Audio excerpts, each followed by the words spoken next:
when you look back, you spend so much time agonising about films that you end up not making. And most of the ones you make are like instant. This one was like that. Jamie and Jason Blum, the other producer, phoned me up, said we want to do this film about the school bus and the teacher and the driver. I said, I literally said yes in 5 minutes. It was that simple. And it was actually very blessed, largely because we had those wonderful actors, Matthew and America, and it just really worked out well. Apple obviously were fantastic. It all just sort of came together. There was a strong belief, I think, amongst everyone that this would work as a movie. Well, I think the most pleasing thing is that look, it's a responsibility when you do films about real stories, obviously, because, there are real people's lives. It's important subject matter, I guess. It was a terrible, terrible tragedy, but this is a story of hope and inspiration, and that, I think, is the thing that I'm happiest about. It feels like an inspiring story and obviously a very intense and visceral sort of movie experience, but I think ultimately it's very life-affirming. Got the whole clan, yeah, Levi. I didn't know it was. I just remember we were looking to cast the son, and I saw a bunch of tapes, and I saw his tape, and I went, oh, he's brilliant. Let's have him.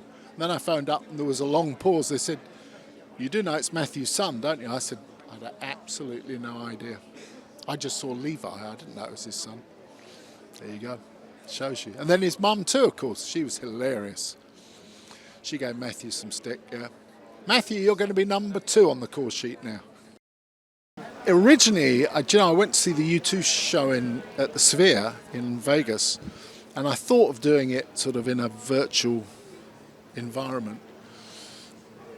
And we did quite a lot of work to look at that, what it would cost and how it might work. But in the end, I kind of felt it wasn't really me. I wanted to be out in the real world, in a real bus, driving around. So we went that way, and I think it worked, really. It gave it a sort of reality for the actors, I think, and for me and for the crew, and it just made it feel intense. I've made a few films down that road. Captain Phillips, United 93 there. It's ordinary people caught up in extraordinary circumstances, because you always wonder what you would do in that situation. If you were a school bus driver down on your luck and you got the call and you were racing back to get your mother and your son, and suddenly you get a call saying, can you pick up 22 children? Would you take the call or wouldn't you? And the same for Mary, the teacher, She needed to get her own kids, but she decided to save the other kids first. And those are the sort of heroic moments that are entirely unexpected. It's not like you get time to think about them. It's like, in the moment, do you step up or don't you? And I always find those stories incredibly inspiring. And I think most movie audiences do too, because it's not the heroism of superheroes and spandex and all of that. It's just ordinary folk.